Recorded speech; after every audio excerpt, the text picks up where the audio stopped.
Chapter 6. Bab 6, Kekhawatiran Steward Jiang Zheng. Rumah tangga Jiang Duke berada dalam kesulitan besar dalam menghadapi persaingan brutal seperti itu.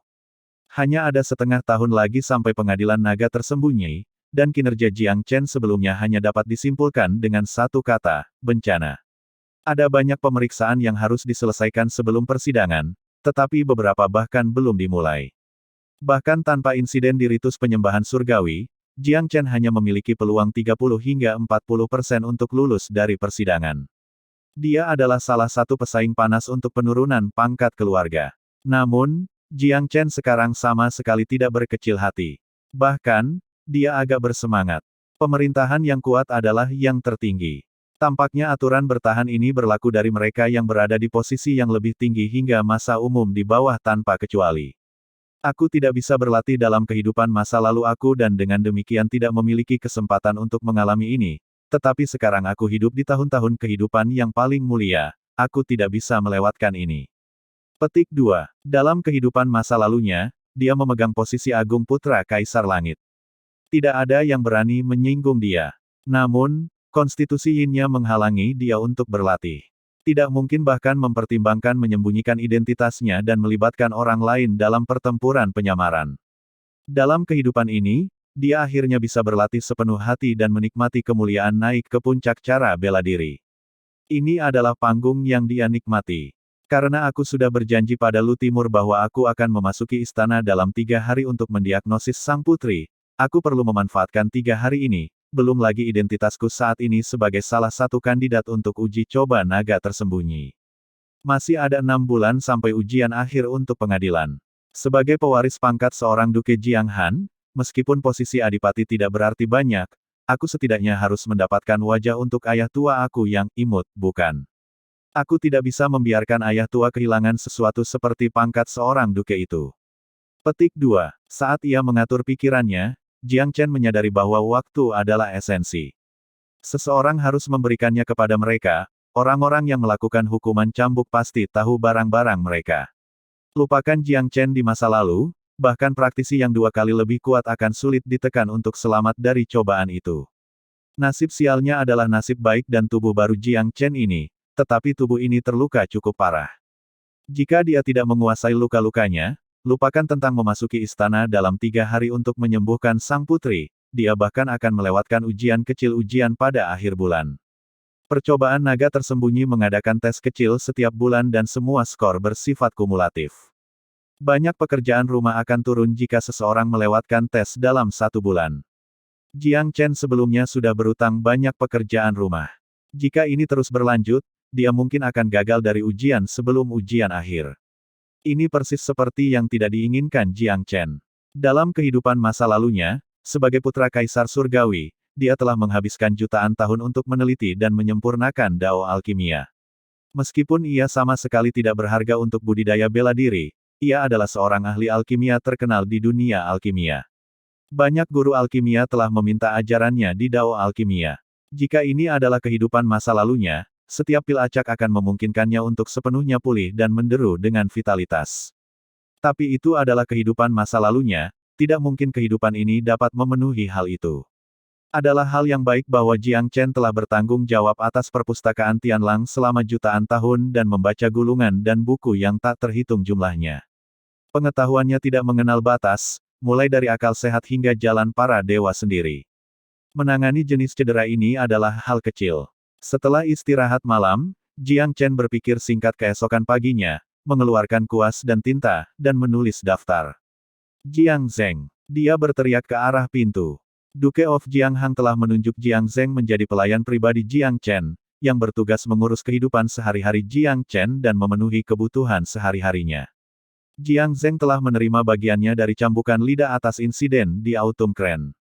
Dia gelisah sepanjang malam, mereka mengatakan bahwa seorang pelayan lebih baik mati daripada melihat tuannya dihina.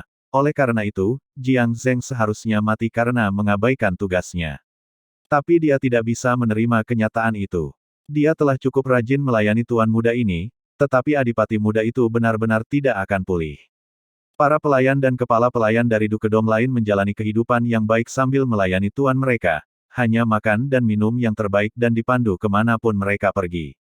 Tapi Tuan Jiang Zeng aneh, berganti-ganti antara membuang waktu 1 hari dan membuang ide-ide gila di hari berikutnya.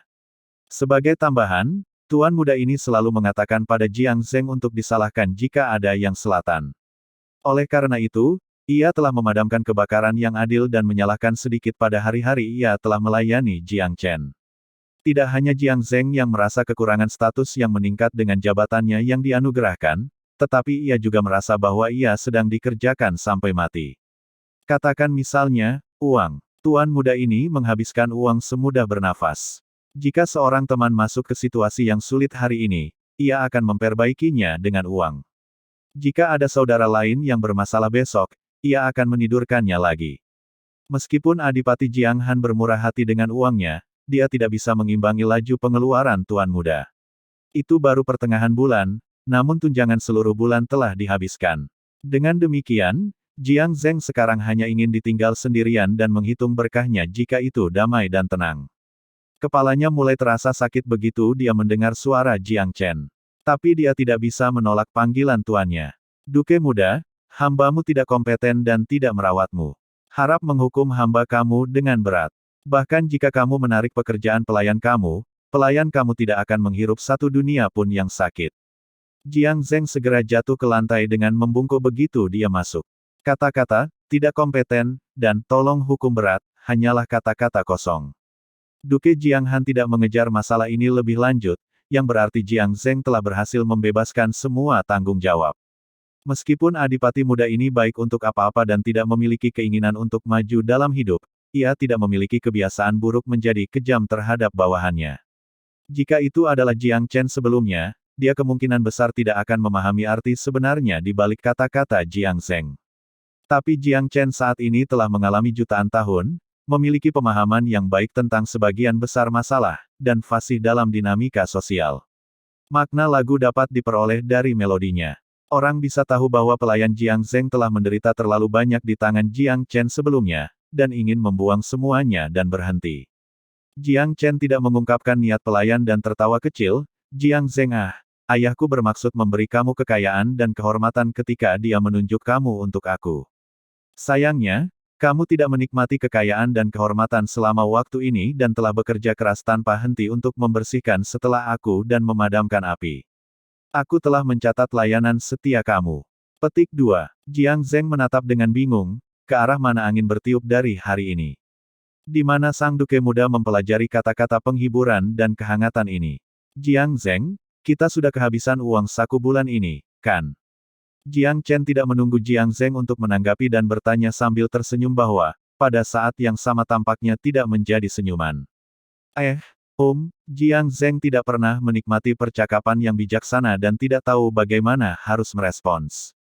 Dia hampir ingin memukuli dadanya dan berjanji, jangan khawatir tentang adipati muda ini. Aku, Jiang Zeng, akan menemukan jalan. Tapi sebuah pemikiran melintas di benaknya, tunggu sebentar. Jika aku membuat janji ini, di mana aku akan menemukan uang untuk mengisi lubang ini? Mulut duke muda semanis gula hari ini, apakah ini lelucon baru yang dia mainkan pada aku? Penjaga Jiang Zeng muncul dalam rentang sedetik dan kewaspadaannya meningkat 10 kali lipat. Jiang Chen tertawa keras melihat Jiang Zeng ragu-ragu dengan rasa takut yang tersisa. Jiang Zeng, ini situasinya. Aku punya daftar di sini dengan beberapa bahan obat di atasnya. Pergi dapatkan dosis untuk aku dari aula penyembuhan sesuai dengan jumlah yang tercantum. Petik 2. Jiang Zeng dengan bodohnya menerima daftar itu tetapi tidak bergerak. Dia punya daftar baik-baik saja, tetapi bagaimana dengan uang? Bahan-bahan di Hall of Healing tidak gratis sekarang, bukan? Ini tidak seperti keluarga kamu memiliki Hall of Healing. Jiang Zeng, berpura-pura bahwa kita bukan tuan dan pelayan, tetapi hanya dua teman yang mengobrol santai. Sebagai seorang pelayan, pada tingkat pengalaman dan prestasi apa yang akan kamu katakan menjadikannya pelayan yang ideal? Atau bagaimana? Apa yang membuat seseorang menjadi pelayan terbaik bagi kamu? Petik 2. Pelayan terbaik. Lupakan menjadi yang terbaik, Jiang Zeng ingin menangis. Dari semua pelayan tubuh ke-108 adipati, Jiang Zeng akan sangat senang jika dia tidak peringkat terakhir. Mengapa wajah panjang? Katakan padaku apa yang kamu pikirkan, dorongan Jiang Chen. Jiang Zeng berhenti, menelan dan mengumpulkan keberaniannya. Apakah kamu benar-benar ingin aku katakan? Berbicara. Kamu akan dihargai jika kamu berbicara dengan baik. Petik 2. Telah diberi imbalan dengan terlalu banyak cek mental sebelumnya, Jiang Zheng tidak berani menaruh saham apapun dalam pikiran sebagai hadiah. Jiang Chen sebenarnya membagikan hadiah cukup sering, tetapi bahkan lebih sering melakukan sesuatu seperti menghadiahi kamu dengan 1000 perak 1 detik, tetapi meminjam 2000 dari kamu berikutnya. Namun penyebutan pelayan terbaik, paling dikagumi dan paling ideal menyebabkan pikiran Jiang Zheng berpacu. Terus terang, meskipun pengikut yang mulia dan berkuasa bukanlah diri mereka sendiri yang mulia atau berkuasa, mereka masih memiliki impian dan aspirasi karir. Beberapa bahkan menulisnya menjadi limerik. Jiang Zheng menarik keberanian dari siapa yang tahu dari mana setelah melihat ekspresi serius Jiang Chen dan berkata, "Adipati muda, beberapa limerik cukup populer di ibu kota. Mereka menggambarkan orang-orang dalam pekerjaan seperti aku." Petik 2. Oh, ceritakan tentang hal itu. Jiang Chen menjadi penasaran. Limerik pergi, makanan lezat dari darat dan laut, mengenakan pakaian bagus dan menunggang kuda yang terawat, sebuah istana dan tanah di sekitarnya, rumah yang dipenuhi dengan emas dan perak. Berbicara dengan yang kuat, berteman dengan yang mulia, para istri hidup berdampingan dengan harmonis, menyayangi putra dan cucu. Reguler di Autumn Crane, pemodal Garden of Returning Spring, berselingkuh dengan adipati dan pangeran, minum di meja yang sama dengan pejabat terhormat. Jiang Chen bertepuk tangan dalam tawa hangat ketika Jiang Zheng melafalkan sekitar 4 bait dalam sekali jalan. Tidak buruk, tidak buruk. Cukup menarik. Taman musim semi yang kembali, itu pasti tanah pencobaan. Petik 2. Jiang Zheng bergabung dengan tuannya dalam tawa tetapi diam-diam penuh dengan penghinaan. Tidak seperti kamu belum pernah ke tempat-tempat itu, untuk apa kamu semua tidak bersalah. Jiang Zheng, aku telah mengamati kamu selama beberapa waktu dan memiliki keyakinan pada kemampuan kamu. Sekarang, jika kamu dapat menyelesaikan misi ini, dan itu tidak akan lama, aku akan memenuhi impian kekayaan dan kehormatan yang kamu miliki selama ini. Pada saat itu, kamu pasti akan merasa bahwa kamu adalah pelayan yang paling sukses, paling berhasil. Petik 2. Misi. Misi apa? Jiang Zheng memulai. Pikiran pertamanya adalah bahwa ia harus waspada karena tuan muda ini memiliki sesuatu di balik lengan bajunya. Ya, daftar di tanganmu tentu saja. Jaga baik-baik, itu adalah harta yang tidak bisa dibeli dengan uang. Bawa ke Hall of Healing dan minta bicara dengan penanggung jawab. Petik 2. Apa yang aku inginkan dengan orang yang bertanggung jawab? Aku dapat meminta siapapun di aula untuk mengambil bahan-bahan ini untuk aku. Orang yang bertanggung jawab atas Hall of Healing adalah tipe yang arogan, macet. Tidak mudah untuk bertemu dengannya, Jiang Zheng menggeram dengan suara rendah dan teredam. Hehe, lakukan saja apa yang aku katakan. Jika orang yang bertanggung jawab tidak akan melihat kamu, cukup beritahu mereka bahwa mereka pasti akan menyesalinya nanti. Bahkan jika mereka berpegang teguh pada kaki kamu dan memohon pada kamu di masa depan, mereka hanya akan merasakan kepahitan penyesalan. Petik 2. Jiang Zheng hampir ingin merasakan dahi duke muda itu. Apakah adipati muda itu terbakar dengan demam kebodohan karena hukuman cambuknya? Apakah dia sedang tidur? Jiang Zheng sangat mengenal seberapa tinggi persyaratan minimum dan betapa sombongnya mereka di aula penyembuhan. Dia diingatkan setiap kali pergi mencari obat untuk tuannya. Orang-orang di sana tidak punya waktu untuk membuang-buang waktu dalam obrolan kosong. Jiang Zheng, kamu pasti mengutuk namaku, berpikir bahwa aku berbicara omong kosong. Kamu harus berpikir bahwa aku mengirim kamu untuk keperluan orang bodoh dengan memberitahu kamu untuk mengambil bahan obat tanpa memberi kamu perak untuk melakukannya. Biarkan aku memberitahu kamu sesuatu, daftar yang kamu pegang di tangan kamu bukan daftar biasa. Ini adalah resep pil yang telah hilang sejak zaman kuno. Bahkan 10 juta perak tidak akan cukup untuk membeli resep ini di rumah lelang. Petik 2. Resep pil. Wajah Jiang Zheng berubah menjadi senyum yang lebih buruk daripada menangis. Duke muda, tolong jangan menertawakan biaya hambamu yang rendah hati.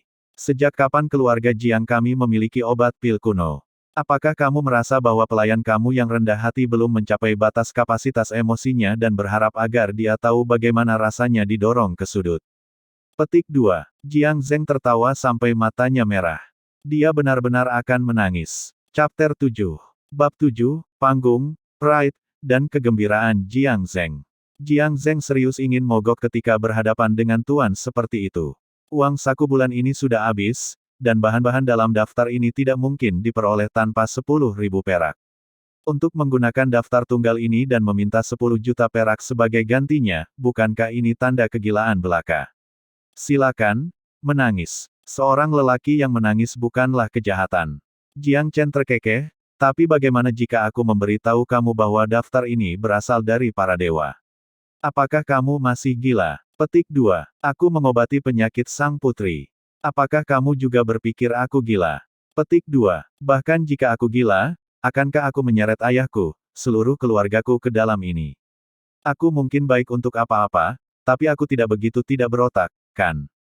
Petik 2. Jiang Zeng tercengang oleh pertanyaan-pertanyaan yang terbang seperti hujan panah. Itu benar, meskipun tuan ini telah melakukan tindakan konyol yang adil, dia tidak akan bertindak sejauh untuk menjatuhkan seluruh keluarga Jiang, kan sekarang? Apakah mungkin bahwa sedikit tentang pesan dari para dewa itu benar? Jiang Zeng, aku jujur bisa memberitahumu bahwa kami tidak akan menjual daftar di tanganmu untuk semua perak di dunia. Kamu memberitahu orang yang bertanggung jawab di Hall of Healing bahwa mereka bukan satu-satunya farmasi di Kerajaan Timur. Jika mereka tidak menginginkannya, maka kuil Dewa Petani atau Taman Pil King akan mematahkan kepala mereka untuk mendapatkannya. Mereka akan tenggelam dalam penyesalan mereka sendiri ketika aula penyembuhan dilampaui oleh orang lain. Segera setelah pil diproduksi, semua obat yang ada di pasaran akan diambil dari rak dan dibuang ke tempat sampah. Mereka tidak berharga. Petik 2. Jiang Chen memberi isyarat saat dia mengatakan ini dengan tegas dengan penuh keyakinan. Dia tidak hanya menumbuhkan omong kosong. Jiang Chen sudah menyaring semua resep pil dalam benaknya berkali-kali, menghilangkan semua resep pil tingkat suci dan ilahi dan akhirnya memilih resep yang tidak terlalu luar biasa, tapi jelas sangat langka. Dan yang paling penting adalah, mengingat tingkat pengobatan Kerajaan Timur, bahan-bahan yang dibutuhkan resep ini tidak berada di luar rentang toleransi mereka. Melihat Jiang Zeng masih mengenakan ekspresi skeptis, Jiang Chen benar-benar ingin menyerbu dan menginjak pria itu beberapa kali. Seolah itu mudah bagi aku yang luar biasa untuk memilih resep seperti itu. Orang harus tahu bahwa di kehidupan masa lalunya, Jiang Chen tidak bisa berlatih karena konstitusi yin-nya. Karena itu, dalam jutaan tahun sebagai juru kunci perpustakaan Tianlang, hobinya yang terbesar adalah mengejar dao alkimia. Orang bisa mengatakan bahwa jutaan tahun telah melihatnya naik ke puncak dao alkimia, pada posisi yang sama dengan legenda alkimia abadi yang terkenal di seluruh negeri. Bagi Jiang Chen di masa lalu, menemukan resep pil semudah makan dan minum. Tapi, untuk tempat kecil seperti Kerajaan Timur, resep pil yang terlalu canggih mungkin juga ditulis dalam hieroglif kuno, tidak ada yang bisa memahaminya. Dia bahkan tidak ingin menyia-nyiakan otak untuk resep yang terlalu mendasar atau tidak berguna. Dia telah mengeluarkan banyak pemikiran dan upaya untuk memilih yang satu ini dari daftar resep pil umum. Tapi Jiang Chen dengan tegas percaya bahwa jika jatuh ke tempat seperti Kerajaan Timur, resepnya masih akan mengejutkan orang. Pada akhir hari, Jiang Zeng masih melanjutkan perjalanannya. Itu tidak seperti dia diyakinkan oleh Jiang Chen, dia sungguh-sungguh berkata pada dirinya sendiri di sepanjang jalan. Sebesar apapun tata letak tuan muda itu, ia tidak akan membuat lelucon tentang penyakit sang putri atau bertaruh dengan kehidupan seluruh keluarga.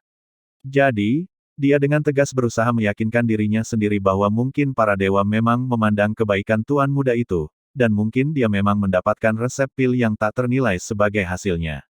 Meskipun dia masih cukup skeptis, terutama setelah mengingat kejenakaan gila yang biasanya dilakukan Jiang Chen, Jiang Zeng benar-benar tidak punya pilihan.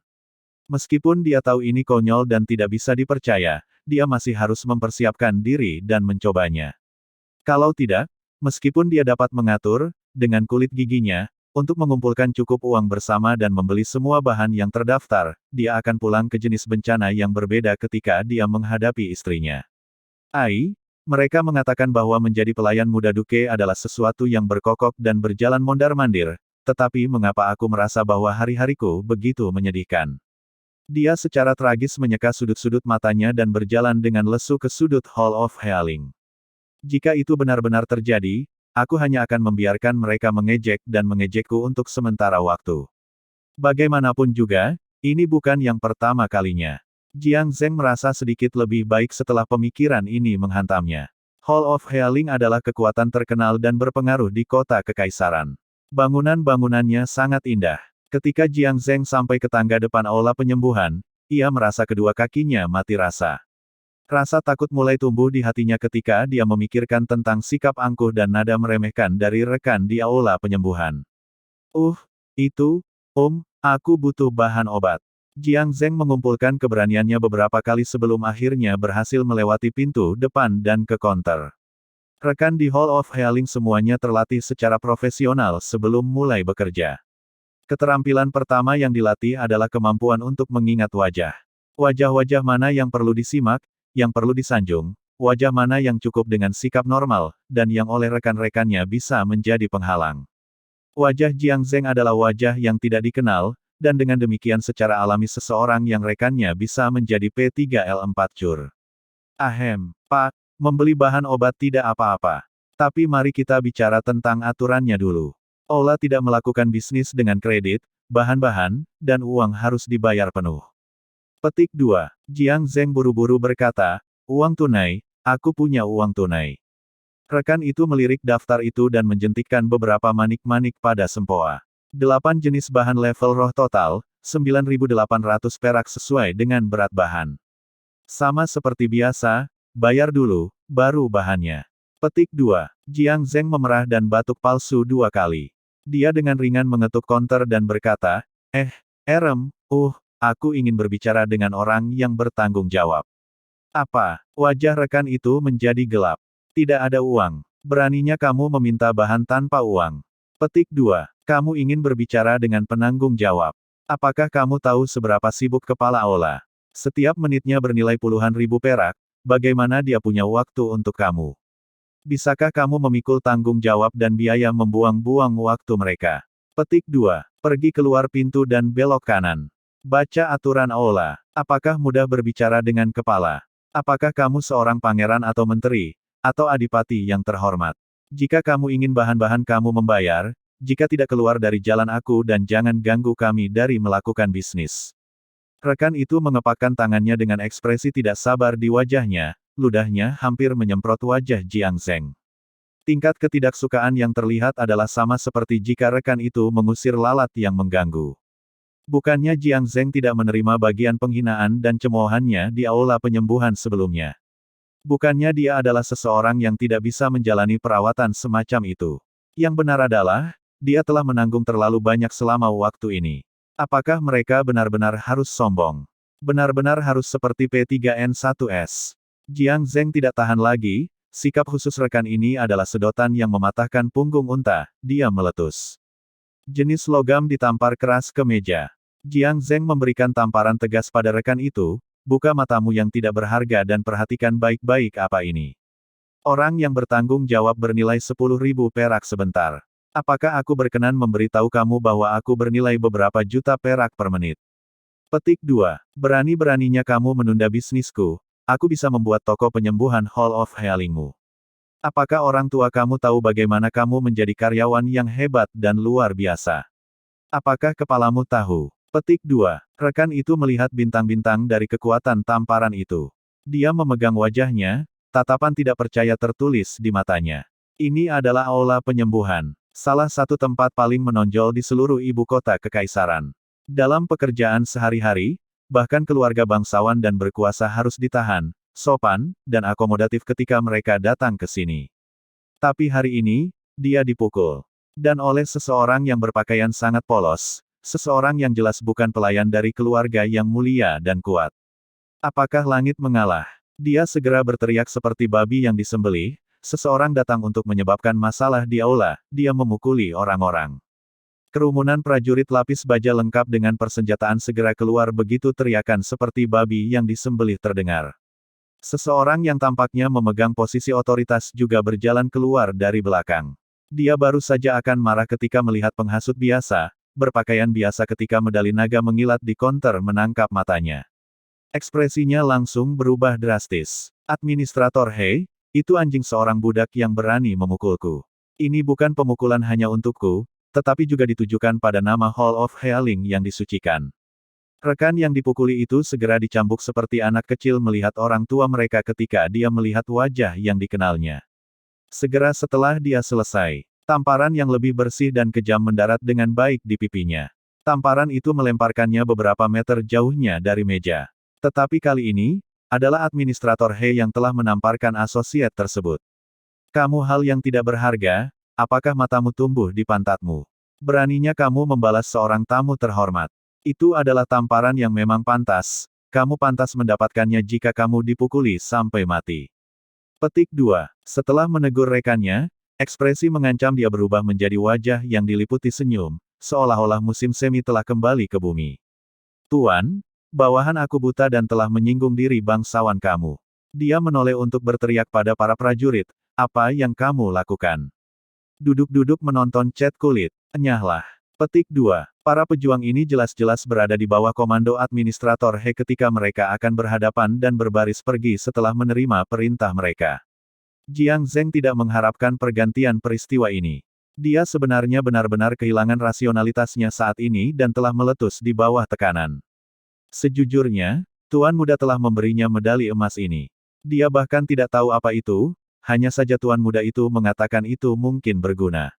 Dia tidak kehilangan apapun dan semua yang bisa didapat ketika dia mencobanya. Siapa tahu, itu benar-benar berguna. Ini sangat berguna. Tidak peduli itu akan berguna. Medali naga terukir raja adalah token level tertinggi yang bisa diberikan. Bagaimana itu tidak berguna? Seseorang bisa berperilaku dengan impunitas di kerajaan timur dengan ini di tangan. Bolehkah aku mempelajari namamu yang mulia? Silakan, lewat sini. Anak buahku adalah orang idiot, tolong izinkan pelayanmu yang rendah hati untuk menyampaikan permintaan maafnya. Petik 2. Jiang Zheng tidak hidup di bawah batu sepanjang hidupnya. Dia tahu bahwa itu karena medali emas bahwa orang di depannya jatuh pada dirinya untuk menyenangkan Jiang Zheng. Sial, rasanya enak. Mengesampingkan perasaan baik, Jiang Zheng tidak kehilangan ketenangannya. Dia telah sepenuhnya memahami situasi sekarang. Awalnya itu hanya hal kecil, tapi rekanmu, aku tidak akan berbicara lagi. Karena Aula penyembuhan tidak menyambut aku, maka aku akan mencoba keberuntungan aku di kuil Dewa Petani atau Taman Pilking. Mungkin orang-orang di sana akan memperlakukan aku seperti manusia. Petik 2. Administrator dia bergidik dalam hati setelah mendengar kata-kata itu. Jelas bahwa tamu terhormat ini masih bergolak. Dia diam-diam memeriksa Jiang Zheng, tetapi tidak bisa menemukan petunjuk. Dia berpakaian sederhana dan tidak terlihat seperti seorang bangsawan yang unggul. Kecuali, tamu terhormat ini telah mengubah pakaiannya dengan sengaja. Apa strategi? Dia memang karakter yang cukup. Administrator dia bingung karena dia tidak bisa membaca tentang situasinya. Pikiran administrator He melayang ke medali setelah melihat Jiang Zheng benar-benar bersiap untuk pergi. Bagaimana dia berani membiarkan Jiang Zheng pergi? Pemegang medali misterius yang kuat pasti akan membuat masalah untuk Hall of Healing. Meskipun Aula tidak takut kesulitan mengetuk pintunya, itu ingin menghindari menyinggung tingkat karakter ini jika memungkinkan. Tolong Tuan, tahan langkahmu. Hallmaster ketiga Hall aku dan beberapa tetua berada di kediaman. Kamu adalah tamu yang mulia dan terhormat, aku akan segera memberitahu Hallmaster dan tua-tua. Bahkan jika kamu memiliki janji kemudian, izinkan ruang aku untuk melayani kamu secangkir teh dalam permintaan maaf. Petik 2. Tidak seperti rekan biasa, Diakon He adalah seorang pria yang berpengalaman dalam cara hidup. Dia fleksibel dan mudah beradaptasi, dan memiliki kemampuan menangani hal-hal dengan benar. Gerakan meninggalkan Jiang Zheng sebenarnya adalah langkah palsu. Sejujurnya, dia merasa sangat baik. Ini adalah pertama kalinya dia merasakan hal ini sejak dia menjadi pelayan duke muda. Kesombongan dan kegembiraan. Pada masa-masa sebelumnya, bahkan rekan biasa di Hall of Healing adalah orang yang tinggi dan kuat, belum lagi orang tipe pemimpin. Tak satu pun dari mereka yang memiliki kata sipil untuknya. Tapi hari ini, administrator ini dia harus menyebut dirinya, dia kecil, sebelum dia, Jiang Zheng. Terlepas dari apakah dia bisa menjadi pelayan terbaik di masa depan, setidaknya dia merasa sangat baik dan sangat kuat hari ini. Tiba-tiba, Jiang Zheng merasakan sedikit kepercayaan tak terduga pada adipati muda rumah tangganya. Chapter 8. Bab 8, Mengejutkan Aula Penyembuhan. Harus dikatakan, medali naga berukir memiliki pengaruh yang cukup besar. Apakah itu adalah Hallmaster ketiga dari Hall of Healing, atau para tetua, tidak satupun dari mereka berani meremehkan pemegang medali naga. Bukan karena mereka tidak berani menghina karakter seperti itu lebih dari yang tidak mereka inginkan. Jiang Zheng dengan cepat diundang ke dalam. Selain Hallmaster ketiga, ada seorang pria dan wanita yang hadir juga, yang sepenuhnya menunjukkan kedalaman ketulusan Hall. Ini bukan pertama kalinya Jiang Zheng datang ke Hall of Healing. Orang berperingkat tertinggi yang dia lihat sebelumnya adalah seorang administrator, dan itu hanya sepintas. Dia bahkan tidak memiliki kesempatan untuk memulai percakapan. Tapi, hari ini, seorang kepala sekolah dan dua tetua berdiri di depannya dan memperlakukannya sebagai tamu terhormat. Bukankah ini perubahan nasib yang drastis? Jiang Zheng merasa benar-benar baik di dalam, tetapi tidak membiarkannya pergi ke kepalanya. Dia dengan tegas mengatakan pada dirinya sendiri untuk tenang dan untuk tidak menunjukkan rasa takut. Dia tahu bahwa orang-orang ini tidak memberinya wajah, tetapi medali itu sebagai gantinya. Karena dia memiliki medali di lengan bajunya, apa yang harus dia takuti? Seseorang harus memberikannya kepadanya. Jiang Zheng adalah sesuatu yang lain baik-baik saja. 3 Hallmaster masih belum bisa membacanya setelah 3 putaran minum teh. Dia tertawa kecil dan berkata, Tuan Yang Mulia ini membawa medali yang diberikan oleh Raja sendiri. Pak haruslah individu yang tidak biasa. Bisakah kita mendapatkan sedikit tujuanmu di sini hari ini? Petik 2. Diberikan oleh Raja sendiri. Jiang Zheng hampir melemparkan cangkir teh dari tangannya dengan ketakutan. Ketika Jiang Chen memberinya medali ini, dia hanya mengatakan bahwa itu akan bermanfaat, tetapi tidak menghirup isyarat bahwa itu telah diberikan oleh Raja sendiri.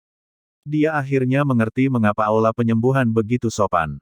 Sejujurnya, itu bukan hal utama. Aku datang untuk mendapatkan beberapa bahan obat, dan untuk mendiskusikan sedikit bisnis dengan aula kamu. Petik 2. Membeli bahan obat adalah hal kecil di mata Hallmaster dan tua-tua, sesuatu yang tidak akan mereka tanyakan lebih lanjut. Mereka jauh lebih tertarik pada tempat bisnis itu. Bolehkah kita tahu bisnis apa ini? Tanya sang Hallmaster tanpa bertanya. Dia tidak akan gegabah menyetujui sesuatu sebelum mendapatkan pemahaman penuh tentang latar belakang orang asing ini. Aku punya resep pil di sini, resep yang telah hilang sejak zaman kuno. Jiang Zheng tidak repot-repot berbicara dan memotong langsung ke pengejaran. Aku tidak akan menjual resep ini, hanya berbagi keuntungan. 50/50, kamu bertanggung jawab atas bahan obat, aku hanya akan memegang kepemilikan. Petik 2. Memegang kepemilikan dan meminta pembagian 50/50, ini meminta banyak. Bahkan jika itu adalah resep pil eksklusif, bukan seolah-olah Hall of Healing belum pernah melihatnya sebelumnya. Orang ini terlalu banyak menuntut. Perpecahan 50/50, ini adalah perampokan belaka. Aula telah melihat bagian kita dari perdagangan resep pil sebelumnya. Kami selalu membeli pemilik sebelumnya, dan tidak memiliki preseden untuk berbagi keuntungan. Belum lagi fakta bahwa kita menanggung biayanya. Perpecahan 50/50 ini adalah, itu benar-benar, mari kita perjelas, bolehkah aku melihat resepnya terlebih dahulu? Petik 2. Kepala sekolah ketiga tidak menutup negosiasi, tetapi jelas bahwa dia tidak terlalu antusias. Mengenai membaca resepnya, dia melakukannya karena rasa hormat profesional. Kamu bisa melihatnya dengan baik, aku hanya khawatir kamu tidak akan bisa memahaminya. Terserahlah, kamu bisa melihatnya. Aku memiliki metode pemurnian, dan aku sudah meninggalkan beberapa bahan terpenting. Merasa bebas untuk melewatinya, tetapi bahkan tidak berpikir tentang mencuri itu. Petik 2. Jiang Zheng dengan murah hati mengeluarkan daftar itu dan berbicara dengan sikap ceroboh dan acuh tak acuh. Dia setenang gunung. Jelas terlihat bahwa dia sepenuhnya nyaman dengan situasi sekarang dan berinteraksi dengan tokoh-tokoh otoritas aula dengan mudah. Kepala sekolah ketiga mengambil resep, melirik dan sedikit mengerutkan alisnya. Bagaimana ini resep pil yang telah hilang sejak lama? Selembar kertas biasa, tulisan tangan biasa. Kesan pertamanya adalah bahwa ini adalah penipuan. Jika kamu ingin memalsukan resep pil kuno, setidaknya temukan selembar kertas yang sudah menguning dan tulis dalam kaligrafi yang cerdas. Apa-apaan ini? Barang palsu ini sangat tidak memiliki upaya. Apakah dia bermaksud menggunakan medali naga untuk menipu Hall of Healing? Kedua tetua juga melihat resep dengan ekspresi aneh di wajah mereka. Tatapan mereka bertemu, dan keduanya bisa membaca penipuan di mata satu sama lain. Kepala sekolah ketiga mengambil kembali resep itu dan memeriksanya lagi. Alisnya berkerut, pil karma surgawi. Aku belum pernah mendengar pil ini. Petik 2. Ini resep pil dari zaman kuno. Apakah tidak normal bahwa kamu belum pernah mendengarnya? Jika sudah, apakah itu akan menjadi resep yang sudah lama hilang?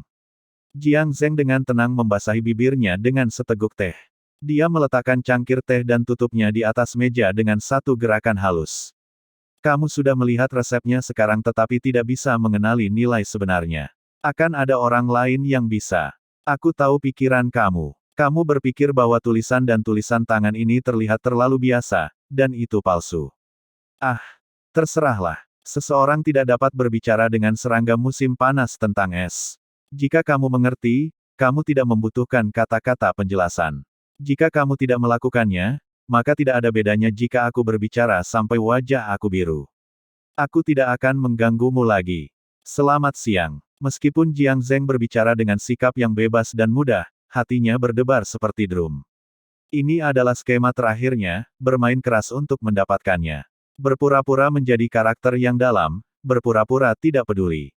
Jika mereka tidak menyukainya, maka dia benar-benar kehabisan ide. Aku berharap bahwa kuil Dewa Petani atau Taman Pil King mengakui nilai keberadaannya. Mari kita berharap bahwa tidak ada banyak pil amatir dan tidak ada satupun master yang layak atas gelarnya di ibu kota besar ini. Petik 2. Jiang Zheng menunjukkan minat yang menurun saat ia dengan ceroboh berdiri dan bersiap untuk pergi. Kepala sekolah ketiga merasa Jiang Zheng agak misterius karena yang terakhir itu cukup sulit dipahami dan bebas serta mudah dijelaskan.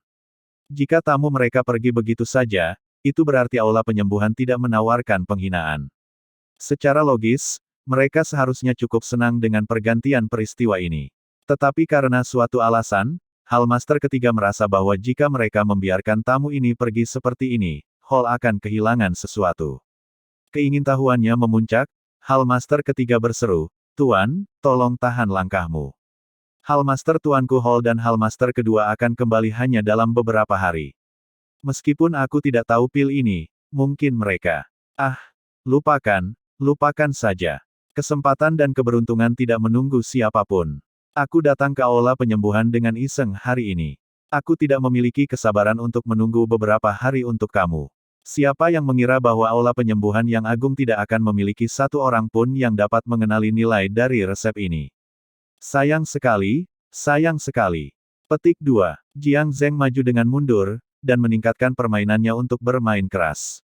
Kepala sekolah ketiga dan dua orang tua tidak mengatakan apa-apa sebagai tanggapan dan akan dengan senang hati mengirim tamu mereka di sepanjang jalan mereka, ketika dengusan dingin menembus lorong. Suara angku menembus dengan kuat di udara. Resep apa? Penawaran kosong seperti itu, bawa di depanku.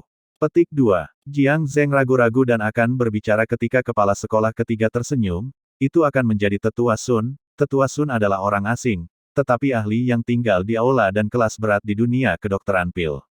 Bahkan bangsawan tuan rumah Hall aku harus memberikan penghormatan kepada Tetua Sun. Bisakah seorang ahli penduduk membuat keputusan? Jiang Zheng mengangkat hidungnya ke udara. Jika itu Tetua Sun yang melakukan penilaian, aula akan mempercayai penilaian Tetua Sun. Seorang pakar residen dapat memiliki pengaruh dan pengaruh seperti itu. Pakar residen seperti apa ini? Jiang Zheng berpikir itu sangat aneh, tapi ini bukan yang dia pedulikan. Resep pil diteruskan ke ruangan lain, tempat seorang lelaki tua berambut putih, yang telah menyaksikan perjalanan waktu, mengambil kertas itu. Dia meliriknya, dan pada awalnya berpikir sama dengan Hallmaster ketiga. Tetapi kemudian dia mengerutkan alisnya dan berpikir dengan dalam. Kerutannya semakin dalam setelah beberapa saat, dan dia bergumam pada dirinya sendiri, bisakah resep pil seperti ini ada di bumi ini? Bisakah aku menapaki jalan dao alkimia selama 200 tahun, namun masih begitu bodoh? Petik 2. Tetua Sun tiba-tiba berdiri dan mendorong membuka pintu untuk melangkah ke taman di belakang ruangan. Ada seorang gadis berpakaian sutra hijau pucat di tengah-tengah taman, berdiri di tengah-tengah sepetak bambu hijau giok. Dia memberi makan beberapa burung saat kabut pagi menyinari kulit seputih saljunya, mengubahnya sehalus suet. "Huanger," Tetua Sun memanggil. Gadis itu berbalik dan menunjukkan keindahan yang menakjubkan yang sama memesona dengan bulan perak, salju putih, pemandangan paling indah. Beberapa jejak kesedihan samar dapat ditemukan di alisnya, menambahkan sedikit kesedihan pada kecantikannya yang sebaliknya memikat. Untuk menemukan keindahan seperti itu di bumi, itu adalah pasangan bahkan bagi para peri di surga. "Ya, Tetua Sun." Tetua Sun tersenyum, Aku baru saja menerima resep pil tetapi tidak dapat meletakkan jari aku di atasnya. Huang, apakah kamu akan mengawasinya? Petik 2. Gadis itu tersenyum ringan. Senyum itu merapikan alisnya dan menghilangkan kegelapan, membuatnya hidup kembali. Jika bahkan Sun yang lebih tua tidak bisa keluar, maka Huang tidak mungkin melakukan yang lebih baik. Biarkan aku melihatnya. Petik 2. Ketika dia menangani resep itu, Huang tidak berkomentar di atas kertas atau tulisan tangan, tetapi tanpa sadar memberikan napas rendah, pil Heavenly Karma. Ini adalah resep kuno. Petik 2. Ekspresinya menjadi semakin tercengang semakin jauh dia membaca. Akhirnya, dia membaca resep dari atas ke bawah lagi. Aku pernah melihat resep pil ini dalam sebuah buku klasik yang berharga, tetapi itu tidak lengkap. Namun bahan-bahan yang terdaftar, persis sama dengan yang tercantum di sini. Daftar dalam buku klasik tidak selengkap yang ada di sini. Petik 2. Sekarang giliran Sun yang terkejut, jadi ini berarti resep pil Heavenly Karma itu nyata. Nyata atau tidak, Huang belum pernah melihat resep lengkap sebelumnya. Tetapi dengan mengikuti alur pemikiran ini, sangat mungkin resep ini nyata. Tetua Sun, dari mana resep pil ini berasal? Petik 2. Wajah Tetua Sun tiba-tiba menjadi hidup ketika cahaya animasi bersinar dari matanya. Tapi dia sepertinya memikirkan sesuatu yang menyedihkan, dan cahaya itu perlahan memudar lagi. Bahkan jika pil karma surgawi ini nyata, itu hanya standar emas untuk luka fisik. Tidak ada gunanya melawan penyakitmu, Huanger. Petik 2. Kegembiraan Tetua Sun mereda setelah dia berbicara. Namun, Huanger adalah orang yang tersenyum dan berkata, Tetua Sun, hal-hal yang ditulis dalam bintang-bintang tidak dapat dipaksakan. Serahkan saja pada takdir. Petik 2. Resep pil membuat jalan kembali ke Hallmaster ketiga dan tua-tua, bersama dengan kalimat memalukan dari Tetua Sun, resep itu kemungkinan besar nyata, dan jika masuk ke dalam produksi, maka semua pil penyembuhan kerajaan timur kamu, dan bahkan orang-orang dari 16 kerajaan tetangga, adalah sampah dibandingkan dengan itu. Permintaan akan mengering karena pil karma surgawi akan menguasai pasar. Kamu memutuskan apa yang harus dilakukan selanjutnya. Petik 2. Tampak jelas bahwa meskipun Sun yang tua hanya seorang ahli yang menetap, statusnya sangat tinggi dan bahkan aula penyembuhan mengetahuinya. Kepala sekolah ketiga terkesima. Dia tidak mengantisipasi bahwa, setelah penilaian Tetua Sun, pil palsu yang melampaui kata-kata akan menjadi nyata. Itu bagus dan semuanya, tetapi kata-kata Tetua Sun terlalu menakutkan. Pil karma surgawi ini akan menyebabkan semua produk serupa lainnya ditarik dari rak. Ini terlalu menakutkan untuk direnungkan. Ini memojokkan pasar. Memojokkan pasar berarti untung besar dan laba atas investasi sangat tinggi. Bahkan memikirkan itu saja sudah cukup untuk membuat seseorang bergidik. Sangat kontras, Jiang Zheng mampu meletakkan hatinya untuk beristirahat ketika dia mendengar penilaian Tetua Sun. Apa penyelamat, sungguh ahli. Dia benar-benar keluarga, seseorang yang mengakui nilai sebenarnya dari banyak hal. Jiang Zheng sangat takut bahwa Tetua Sun akan menyimpulkan dengan sampah sebagai penilaiannya. Jika itu masalahnya, maka dia, Jiang Zheng, akan diusir dari aula dalam eksodus berdebu. Tapi sekarang, dipersenjatai dengan penilaian Tetua Sun dan mengamati reaksi Hallmaster ketiga, Jiang Zheng tahu bahwa Adipati Muda telah memenangkan taruhan ini. Dia benar-benar mendapat bantuan dari para dewa. Dia mendapatkan kepastian dan kartu as di lengan bajunya. Oleh karena itu sikap Jiang Zheng menjadi lebih superior. Dia tersenyum tipis, melihat aula penyembuhan tidak mau mengungkapkan apa-apa, maka aku tidak akan membuang waktu aku lebih jauh. Selamat tinggal, Tuan, tolong tunggu. Kepala sekolah ketiga menjadi sedikit stres. Dia tidak bisa tidak, jika pil karma surgawi ini berakhir di tangan para pesaing, maka itu akan menjadi perkembangan yang sangat buruk. Di masa depan, pasar kerajaan timur tidak hanya akan didominasi oleh pil ini, tetapi juga pasar dari 16 negara tetangga. Itu memang pemikiran yang menakutkan. Chapter 9. Bab 9, kita kaya serius. Jika ini benar-benar terjadi, Hallmaster ketiga hampir bisa membayangkan jenis hukuman yang akan dia hadapi ketika Tuan Hallmaster kembali. Meskipun itu hanya obat penyembuhan, itu adalah sesuatu yang dibutuhkan setiap praktisi. Ukuran pasar ini adalah angka astronomi. Belum lagi bahwa ini adalah perdagangan eksklusif, hanya tersedia di toko ini dan tidak ada yang lain. Mereka akan mampu menyudutkan pasar dengan ketenangan pikiran. Peluang bisnis jenis ini terjadi kurang dari sekali dalam 10 kehidupan. Jika mereka melewatkannya, mereka bahkan tidak akan dapat menemukan tempat untuk menangis. Tuan, apa saja bisa dibicarakan. Aula kami menawarkan ketulusan penuh dalam membahas masalah ini. Bagaimana dengan ini? Aula pertama menawarkan 10.000 perak sebagai tanda keaslian kita. Tolong perlakukan itu sebagai isyarat persahabatan, keinginan kami untuk berteman dengan Tuan yang mulia. Aku juga bisa sangat berani untuk menyetujui ketentuan pembagian 50/50. Kita bisa menandatangani kontrak kerja sama segera setelah Tuan Hallmaster kembali.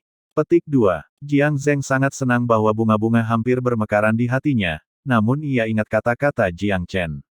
Jiang Chen telah mengatakan bahwa perpecahan 50/50 adalah garis bawah. Jika dia bisa menegosiasikan pemisahan yang lebih baik, maka keuntungan tambahan akan menjadi miliknya, milik Jiang Zheng. Bukankah kesempatan ini mengetuk pintunya? Hallmaster ketiga, aku sudah memberimu kesempatan sekarang, tetapi kamu tidak menangkapnya. Perpecahan 50/50 adalah sesuatu dari masa lalu. Sekarang, jika kami tidak mencapai kesepakatan, itu akan menjadi 70/30. Aku percaya bahwa kuil Dewa Petani atau Taman Pilking masih akan rela bahkan dengan perpecahan 70/30. Petik 2. Ini bukan nasihat, tetapi fakta sederhana. Kuil dan taman selalu dengan iri memandang posisi Aula sebagai pemimpin pasar pil di kerajaan. Bagaimana mereka melewatkan kesempatan seperti itu yang datang mengetuk pintu mereka? Biaya obat pil kira-kira 10%. Bahkan dengan pembagian 70/30, masih ada ruang untuk laba 20%. Keuntungan 20% ini bukan hal kecil. Keuntungan 20% dari pasar terpojok masih merupakan angka yang menunjukkan. Bagaimanapun, benda ini akan mampu mendominasi pasar dari semua 16 kerajaan di sekitarnya. Margin laba rendah bukan cocok dengan margin rendah dan volume tinggi. Segera konsep kontrak. Hadir untuk aku. Segera tawarkan 10.000 emas kepada pria ini sebagai tanda ketulusan kami. Kepala sekolah ketiga benar-benar ingin menamparkan dirinya sendiri sekarang. Kenapa dia tidak lebih antusias sebelumnya? Kenapa dia tidak lebih tegas? Perpecahan 50/50 yang sangat bagus telah berubah menjadi ini dalam sekejap mata. Tapi itu masih bagus. Hallmaster ketiga memutuskan untuk tetap melanjutkan kesepakatan karena dia memikirkan potensi masa depan dari bisnis ini.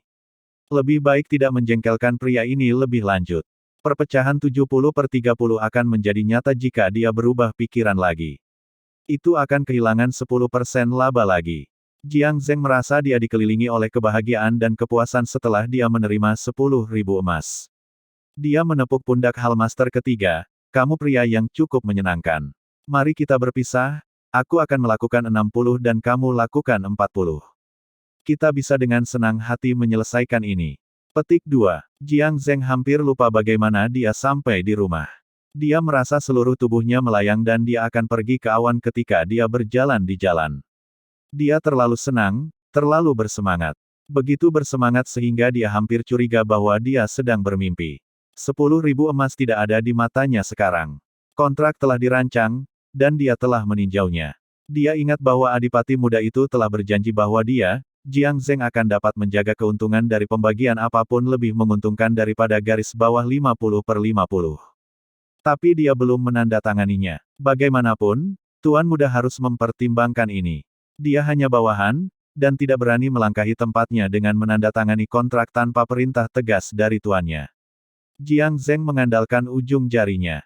Jika dia mengubah keuntungan 10% ini menjadi perak, maka hasilnya akan cukup baginya untuk hidup dengan gaya untuk waktu yang lama. Makanan lezat dari darat dan laut, mengenakan pakaian bagus dan menunggang kuda yang terawat, sebuah istana dan tanah di sekitarnya, rumah yang dipenuhi dengan emas dan perak. Pada saat ini, Jiang Zheng merasa bahwa kehidupan seperti ini sudah menatap wajahnya. Berbicara dengan yang kuat, berteman dengan yang mulia, para istri hidup berdampingan dengan harmonis, menyayangi putra dan cucu. Kehidupan seperti ini sudah melambai padanya dari jauh. Para pengunjung reguler di Autumn Crane, pemodal Garden of Returning Spring, berselingkuh dengan adipati dan pangeran, minum di meja yang sama dengan pejabat terhormat. Tentu, pemandangan seperti ini tidak akan terlalu jauh. Dia kembali dengan gembira ke Manor dan akan melaporkan kabar baik kepada Duke Muda, tetapi diberitahu bahwa Duke Muda telah menutup pintu untuk pelatihan. Pesan apapun harus menunggu. Jiang Zheng tidak terlalu memikirkannya karena seluruh keberadaannya diselimuti oleh kebahagiaan. Dia hanya memutuskan untuk tidak pergi, dan duduk di depan kamar Adipati Muda, dengan setia mengisi peran sebagai penjaga. Dia masih belum mendapatkan kembali ketenangannya setelah dia duduk. Dia mengenang tentang kejenakaan sejarah Duke Muda, dan berpikir tentang peristiwa menakjubkan hari ini. Jiang Zheng tidak bisa menahan diri untuk tidak curiga, apakah Duke Muda telah menjadi penipu selama ini. Apakah dia menguji aku dengan tindakan tidak masuk akal itu sebelumnya? Apakah dia pura-pura lemah, padahal sebenarnya dia cukup kuat? Petik 2. Apakah itu menjadi penipu atau benar-benar kunjungan dari para dewa? Jiang Zheng jelas menyadari bahwa keraguannya sebelumnya sangat salah. Dia tahu bahwa bahkan jika Duke Muda tidak memiliki kualitas penebusan lain tentang dia, resep pil ini sendiri mewakili potensi yang tidak terbatas.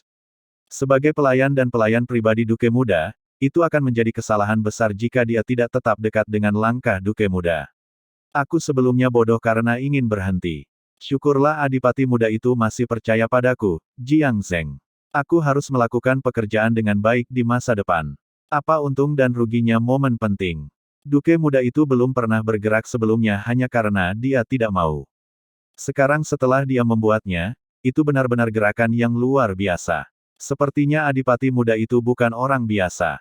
Petik 2. Banyak pikiran mengalir di kepala Jiang Zheng, tetapi yang paling tegas adalah bahwa di masa depan, ia akan dengan mantap mengikuti jejak Duke Muda.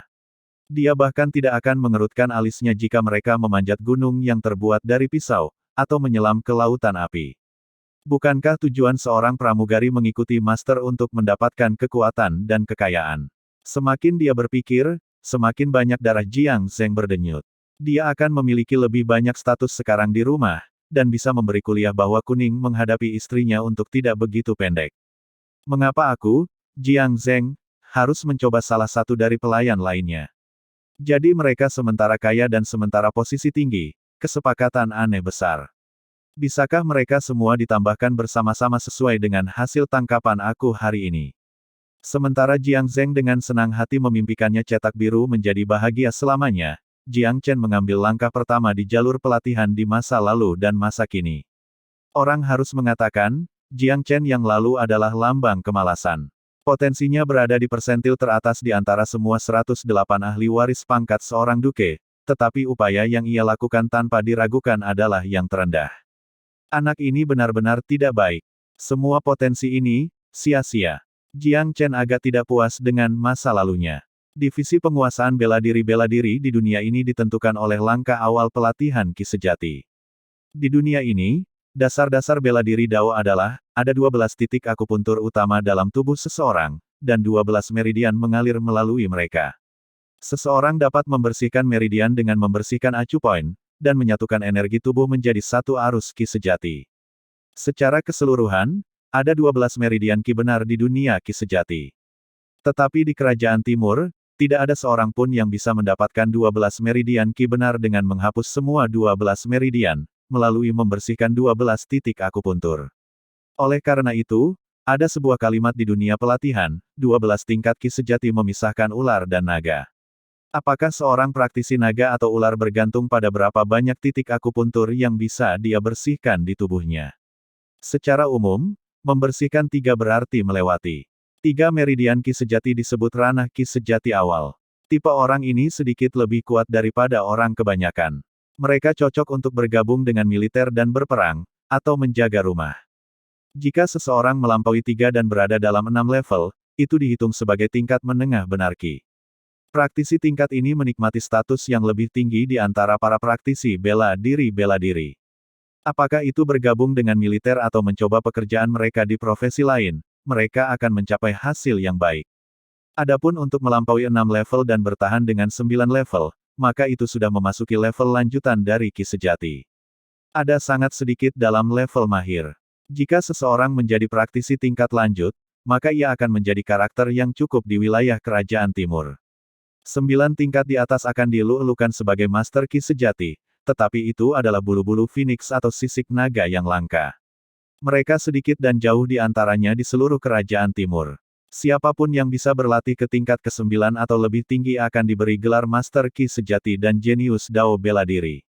Tapi tentu saja, 12 tingkat ki sejati masih hanya fondasi dasar pada akhir hari. Di dalam dunia ki sejati, seseorang masih hanya seorang praktisi ki sejati, tidak peduli sekuat apa dia. Jika mereka tidak bisa mengubah ki sejati mereka menjadi ki roh, maka jalur bela diri mereka hanyalah upaya yang sulit dan sia-sia. Semua akan sesingkat awan pada akhir 200 tahun kehidupan. Dengan demikian, ada kalimat lain yang ada ketika seseorang naik lebih tinggi, jika ki yang benar tidak berubah menjadi roh ki, maka seseorang masih cacing. Menambahkan dua kalimat bersama-sama memunculkan pepatah ini, 12 tingkat ki benar memisahkan ular dan naga, jika ki yang benar tidak berubah menjadi roh ki, maka seseorang masihlah seorang cacing. Apa artinya mentransmisikan ki yang benar ke ruh ki? Itu adalah tindakan melatih ki sejati ke tingkat tertinggi, memahami laut roh, dan mengubah ki sejati menjadi ki roh. Itu untuk meminjam kekuatan surga dan bumi, dan mentransformasikannya menjadi kekuatan roh tertinggi. Setelah ki yang benar dikonversi menjadi roh ki, saat itulah seseorang melepaskan belenggu bela diri Dao dan memasuki Dao roh. Praktisi Dao Spirit menciptakan awan dengan flip tangan, dan membuatnya hujan dengan flip lain. Mereka bisa memanggil angin dan hujan, memindahkan gunung dan membingkai laut. Dikatakan bahwa bahkan upaya gabungan dari 10 Master Ki sejati tidak akan mampu menahan pukulan ceroboh dari seorang praktisi roh Dao. Bukanlah hiperbola untuk mengatakan bahwa jika seseorang memasuki roh Dao, maka mereka benar-benar naga berskala emas yang membumbung di atas awan. Ada legenda seorang prajurit Dao roh yang kuat yang tinggal di kerajaan timur. Dia adalah seorang pertapa, sangat tersembunyi, dan misterius di luar kepercayaan. Bahkan raja harus merendahkan dirinya dan memberikan penghormatan kepada prajurit ini. Hal-hal lucu adalah, di dunia budidaya bela diri, meskipun yang berjalan di jalan roh Dao jarang muncul, masih ada beberapa. Namun, tidak ada yang bernomor di antara para Master Ki sejati tertinggi. Apa yang dimaksud oleh seorang Master Ki tertinggi sejati? Itu berarti seorang praktisi Dao bela diri jenius yang telah membersihkan semua 12 acu poin dan meridian. Dalam catatan sejarahnya, tidak ada yang pernah melahirkan orang jenius semacam itu di kerajaan timur.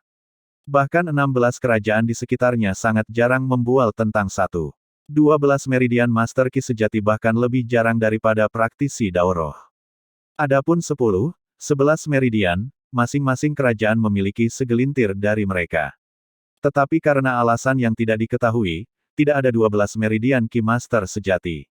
Berbicara secara logis, begitu seseorang telah melatih ke-11 meridian Ki sejati, mereka benar-benar dapat melanjutkan pertarungan dan menghapus 12 acu poin juga, tapi aturan pelatihannya begitu keras. Beberapa orang jenius dengan rajin mencari 12 meridian paragon setelah berlatih dengan 11 meridian Ki yang benar, tetapi pada akhirnya tidak menghasilkan apa-apa, dan bahkan melewatkan waktu terbaik untuk mencoba naik ke roh Dao. Menurut hukum bela diri, mereka yang berusia di bawah 30 tahun memiliki peluang terbesar untuk mentransmisikan Ki yang benar ke Ki roh. Peluangnya akan menyusut setengahnya jika di bawah 40, tanpa kemungkinan sama sekali setelah 50. Oleh karena itu, jika seseorang tidak memanfaatkan waktu dalam mengubah Ki benar setelah pelatihan ke-11 tingkat Ki benar, mereka akan selamanya kehilangan kesempatan ini jika usia mereka melebihi kisaran yang sesuai. Pelatihan ke-12 meridian paragon masih berarti tetap berada di ranah Ki sejati, dan umur seseorang tidak akan melebihi 300 tahun. Tetapi begitu seorang praktisi mentransmisikan Ki mereka yang sebenarnya, umur mereka akan segera melonjak menjadi 700 atau 800, bahkan 1000 tahun, sehingga memunculkan lebih banyak peluang di jalur bela diri Dao. Karena itu, 10 dan 11 meridian Master Ki sejati selalu menghadapi dilema ini. Apakah mereka terus mengeksplorasi 12 meridian Ki yang benar? Atau manfaatkan waktu mereka sebaik-baiknya dan ubah Ki sejati menjadi semangat Ki? Ini adalah keputusan yang sulit, tetapi alasan akan menang atas dorongan hati untuk sebagian besar Master Ki sejati, dan mereka akan memilih untuk mengubah Ki sejati mereka. Meskipun tingkat keberhasilan transmutasi juga rendah, setidaknya itu lebih baik daripada gerakan singkat mengejar 12 meridian paragon, kan? Tahun-tahun tambahan kehidupan yang diberikan dari pemindahan yang berhasil ke roh Ki adalah godaan terbesar dari semuanya. Tentu saja, Jiang Chen saat ini tidak punya waktu untuk merenungkan masalah ini. Dengan kemampuannya saat ini semua terlalu abstrak dan tidak mungkin dicapai olehnya sekarang. Itu sesuatu yang tidak perlu dipikirkannya, untuk saat ini. Masalah yang dia hadapi hari ini adalah meningkatkan kekuatannya sebanyak mungkin untuk menghadapi ujian naga tersembunyi yang akan datang. Jika dia bahkan tidak bisa lulus ujian dasar dan mendapatkan hak untuk bersaing di ujian, maka langkah pertamanya dalam kehidupan yang baru bereinkarnasi ini akan benar-benar terlalu menyedihkan. Chapter 10.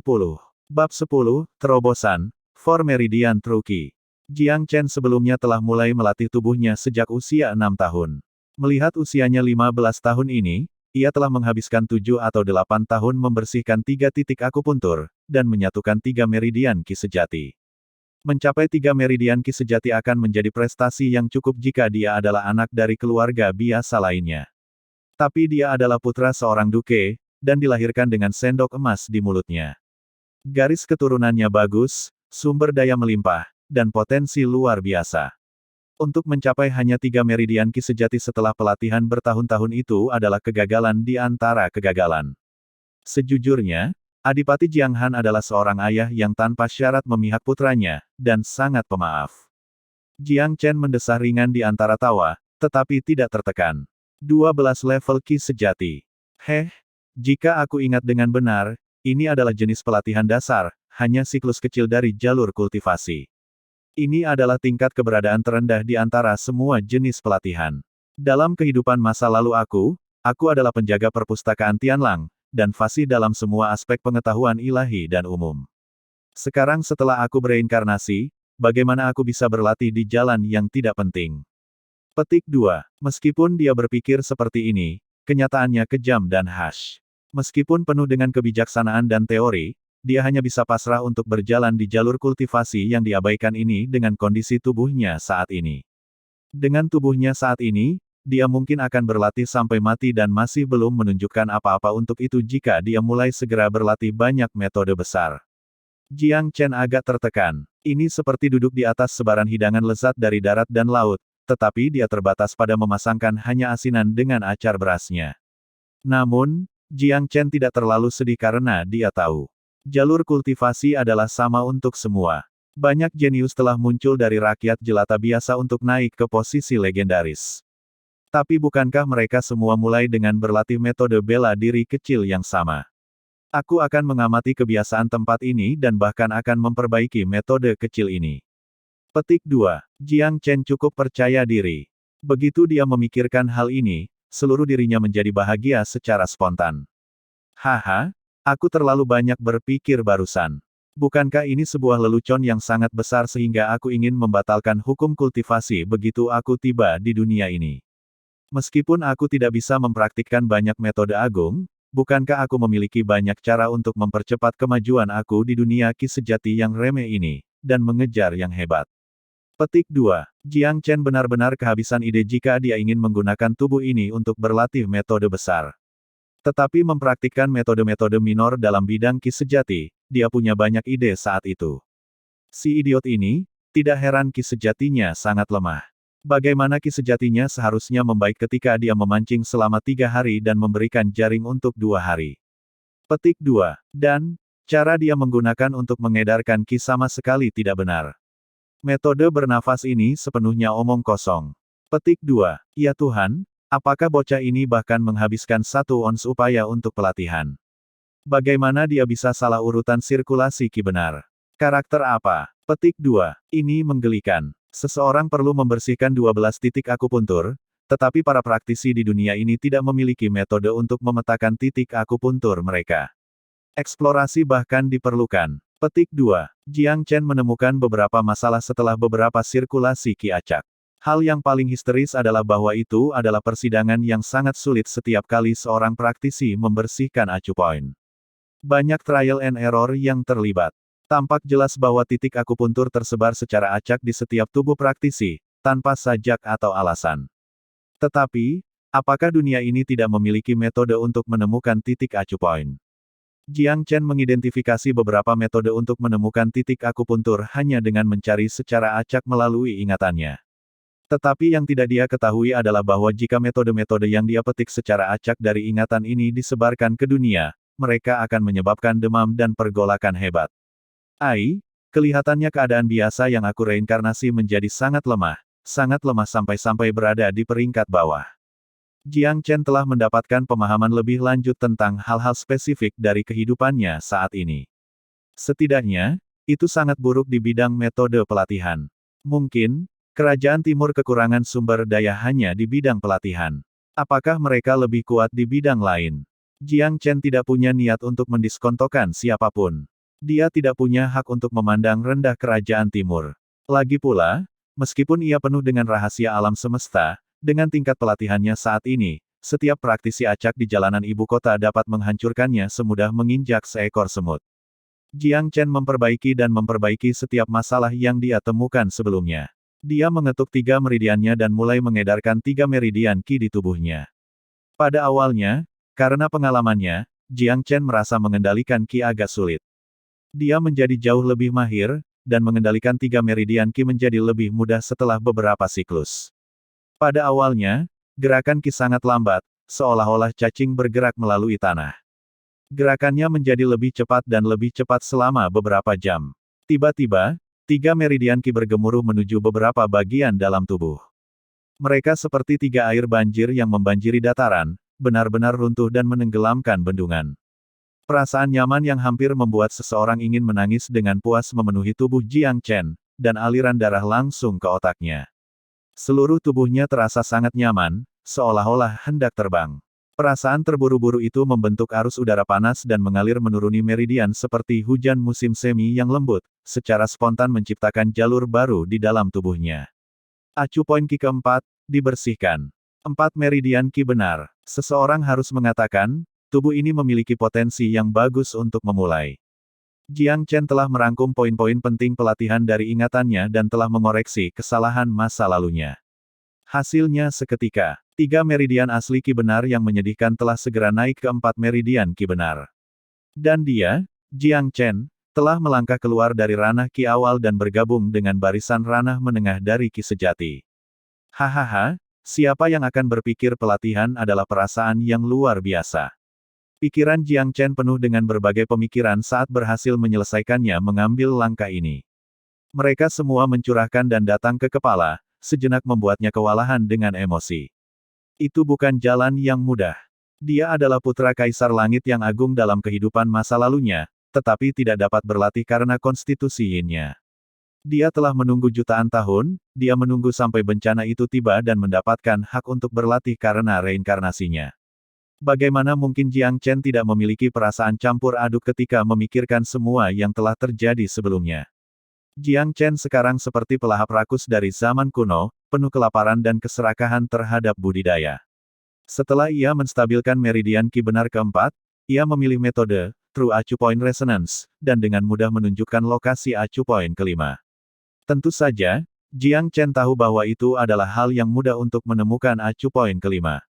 Tetapi untuk menghapus acu poin ini dan menerima tingkat kelima Qi sejati tidaklah sesederhana itu. Qi yang benar tidak akan murni jika fondasinya tidak kokoh. Dia baru saja membersihkan meridian keempat dan belum membangunnya. Tidak mungkin itu bisa menahan dampak yang kuat. Semua akan sia-sia jika dia tidak sabar untuk kemajuan dan membahayakan meridiannya. Oleh karena itu, langkah selanjutnya adalah meredam 4 meridian yang telah dia kendalikan, dan memanfaatkan 4 meridian Qi dengan benar. Adapun cara untuk meridian-meridian, ia memiliki banyak dari itu, apakah itu metode pelatihan atau memperbaiki obat-obatan. Dia akan dapat melanjutkan 10 atau 100 kali kecepatan orang lain. Ini adalah keuntungannya, keuntungan yang tidak bisa ditandingi oleh jenius. Jenius. Di dunia ini, kejeniusan apa yang bisa lebih cemerlang dari putra Kaisar Langit? Sepertinya metode True Acu Point Resonance benar-benar menemukan acu point. Aku khawatir karena berbagai keadaan, metode ini mungkin tidak efektif. Tampaknya jalan bela diri semua mengarah ke hasil yang sama, meskipun banyak cara yang berbeda. Petik 2. Jiang Chen agak puas diri, karena dia tahu bahwa hanya menggunakan metode True Acu Point Resonance sudah cukup untuk menempatkannya di depan para jenius muda lainnya. Bagaimanapun, para praktisi jenius di dunia ini perlu bermeditasi, mengeksplorasi, dan merenung untuk menemukan titik akupuntur dan membersihkan meridian. Tapi dia bisa langsung menemukan acu point melalui metode yang tidak termasuk dalam kelasnya. Ini berarti dia bisa menghemat sedikit waktu dibandingkan yang lain. Memang, Kekurangan metode pelatihan dapat secara langsung membatasi kemajuan praktisi daerah. Jiang Chen sedikit mengeluh. Pada kenyataannya, para jenius tidak dipisahkan oleh kelas. Tapi, ada peringkat yang berbeda dari potensi seseorang untuk berlatih. Berapa banyak waktu yang bisa dihemat oleh sumber daya dan pengetahuan terbaik? Berapa banyak lilitan yang bisa dihindari jenius sebagai akibatnya? Jiang Chen telah meningkatkan kepercayaan diri tentang masa depannya dalam bela diri Dao berkat pemikiran ini. Hampir senja ketika dia meninggalkan ruang pelatihan. Dia telah berada di sana selama 10 jam penuh. Ini tidak diragukan lagi akan menjadi gosip utama di bangsawan Duke jika tersiar kabar. Orang harus tahu bahwa yang paling banyak dilatih Jiang Chen sebelumnya adalah 4 jam. Jiang Zheng, apa yang kamu lakukan di sini? Setelah mendorong pintu terbuka, Jiang Chen agak terkejut melihat Jiang Zheng duduk di ambang pintu. Duke muda, kabar gembira. Jiang Zheng bukan tipe orang yang suka mengenakan lengan bajunya, tapi dia sudah duduk di sini sejak sore. Sekarang sudah senja, dia memiliki perut yang penuh dengan kabar baik, tetapi tidak ada yang membagikannya. Dia akhirnya menunggu akhir pelatihan Jiang Chen, dan secara alami sangat gembira. Jangan marah Jiang Zheng. Begitu banyak kegembiraan atas masalah kecil seperti itu. Jiang Chen tertawa dengan sadar. Sepertinya Jiang Chen telah melakukan perjalanan yang sukses ke Hall of Healing. Rencana Duke muda tepat. Orang-orang Ola pertama-tama sombong, tetapi kemudian dengan hormat. Mereka akhirnya memohon padaku pada akhirnya. Dan, fitur-fitur Jiang Zheng cukup bersemangat karena dia sangat bersemangat. Jiang Zheng, mari kita bicarakan masalah kecil ini nanti. Bagaimana dengan bahan yang aku inginkan? Petik 2. Di sini, mereka semua ada di sini. Rasa hormat Jiang Zheng terhadap tuannya tumbuh lebih jauh. Kamu harus menyerahkannya kepada tuan muda. Dia melihat kesepakatan bisnis besar seperti masalah kecil. Pergi memastikan bahwa para pelayan menyiapkan bak kayu besar, dan membawa beberapa tong air jernih tambahan ke ruang rahasia ini, perintah Jiang Chen. Keinginanmu adalah perintah untukku. Orang harus mengatakan, Jiang Zheng adalah pelayan yang terpuji. Dia telah memenuhi perintah Jiang Chen dalam waktu kurang dari 1 jam. Baiklah, Jiang Zheng, mengapa kamu tidak pulang? Datang ke sini dan tunggu pesanan aku keesokan paginya. Beri aku laporan resep pil kalau begitu. Petik 2. Sejujurnya, pil Heavenly Karma hanyalah sarana untuk mengakhiri di mata Jiang Chen. Itu hanya cara untuk menyelesaikan krisis ekonomi langsung di depannya. Terus terang, dia sama sekali tidak tertarik pada pil karma surgawi atau efek ekonomi yang dihasilkannya. Perhatiannya bukan pada hal-hal ini. Segalanya akan lebih mudah sekarang karena dia memiliki bahan-bahan ini. Dia sebagian besar akan bisa pulih dari cedera cambuk setelah hanya 1 malam penyembuhan. Ramuan tingkat roh ini adalah semua bahan dasar untuk pil Heavenly Karma. Meskipun Jiang Chen tidak dapat benar-benar memperbaiki pil dengan fondasinya saat ini, ia akan dapat mencapai sekitar 30 hingga 40% dari sifat penyembuhan pil melalui penggunaan teknik tertentu untuk menggabungkan bahan-bahan. Malam itu, Jiang Chen meresap tubuhnya ke dalam ramuan pil, dan mengarahkan 4 meridian ki sejati untuk terus memperbaiki kerusakan internal. Dengan demikian, malam diam-diam berlalu.